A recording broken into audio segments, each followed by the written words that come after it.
everybody, welcome and welcome back to this very insightful channel where we talk about nutrition and health and everything about wellness. Remember, your health is your wealth.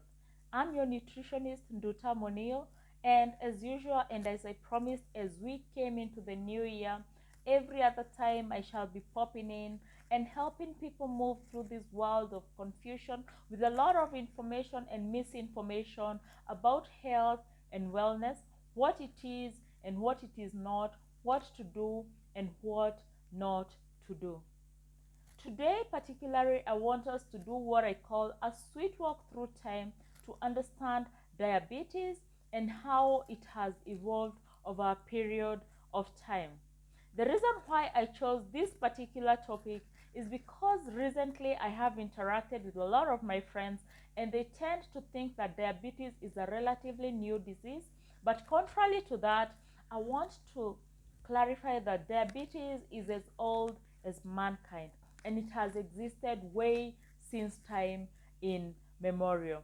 Because when you look at even the terms themselves, you find that they were coined way before Christ and have existed even after we have continued to use them. So diabetes, also known as diabetes mellitus, when you look at a short history about it, you find that it is an ancient disease that was discovered by the ancient Egyptian physicians more than 3,000 years ago. The Greek word diabetes, which means to siphon through and describes polyuria or excessive urination, which is a classic symptom of hyperglycemia or high blood sugar. Centuries after diabetes was recognized, the term mellitus, which means sweet honey, was added to describe the sweet urine identified with chronic hyperglycemia. For centuries, our ancestors suffered. There was no known reversal of symptoms for diabetes, and treatment strategies were very archaic, which ranged from starvation to overfeeding, bleeding, and even riding a horseback to stop polyuria. During the opium trade, the patients were treated with opium, also known as doping, but for sure it didn't cure or even reduce the symptoms of the disease. But the patients probably didn't care. After all, they were high. So none of these treatments cured diabetes because for centuries the cause of the sweet high volumes of urine was unknown. Then in 1673, a German scientist removed a pancreas from a dog and induced diabetes mellitus. And this created the same symptoms of excessive thirst and polyuria. So there was a connection between the insulin and the diabetes. Nearly 2 centuries later, unique pancreatic cells were identified as the source of the sugar problems in the blood and urine. So the juicy substance of the pancreas, distinct from the exocrine juices, was named insulin, the Latin word for island. Then we have these unique cells. The insulin producing cells in the pancreas were named islets of Langerhans, which were discovered and named by Paul Langerhans, who was a scientist between 1847 to 1888.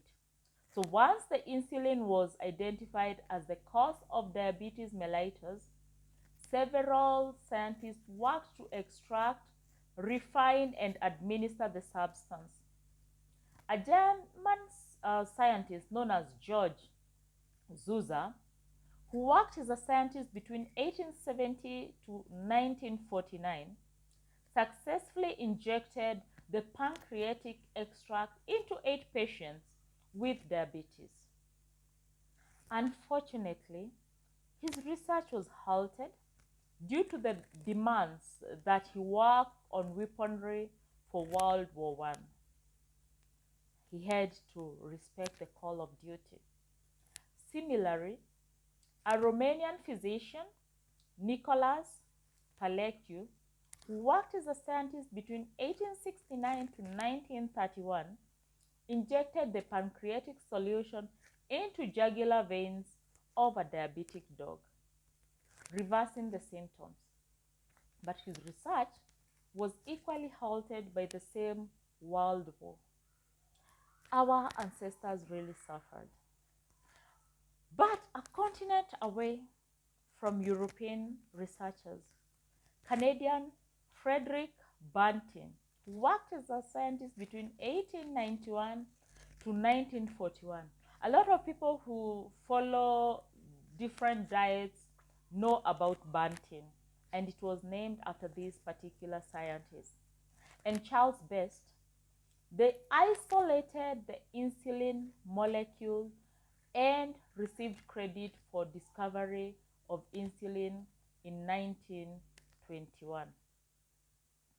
That was about 3,000 years later. And at this point, you find that they successfully filed a patent and contracted with Eli Lilly, a pharmaceutical company, to manufacture the newfound medication. It is at this point that scientists and physicians then began to understand the relationship between insulin and sugar in the bloodstream. Insulin was therefore identified as an anabolic hormone which builds the body and allows nutrients that are eaten to enter the body cells for growth and life. So over many millennia, and through the contributions of numerous physicians and scientists, we finally understand the powerful connection between sugar and insulin. And I hope we do understand how far we have come to be able to discover the cure for diabetes and how to reverse it.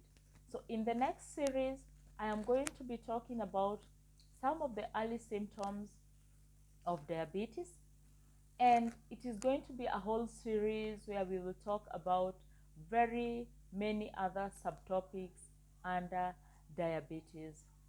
I'm very glad to have been with you, and I hope you enjoyed this video and you continue to follow the many others in this series so that you're able to understand diabetes, a sweet walk through time, and how to manage, remain in remission, and be able to reverse your diabetes. Once again, thank you very much. Your nutritionist, Nduta Monio, RDN. Follow, subscribe to this channel, Facebook, Nduta Monio RDN. The same for this YouTube channel. Follow me as I help you walk through this confusion and through this world of a lot of information and misinformation so that you can get to know the truth on how to manage the different chronic illnesses. After all, let us be more preventative than curative. Invest in your health because this body is the only thing that you're going to live in for the rest of your life. Thank you. Until next time, be safe.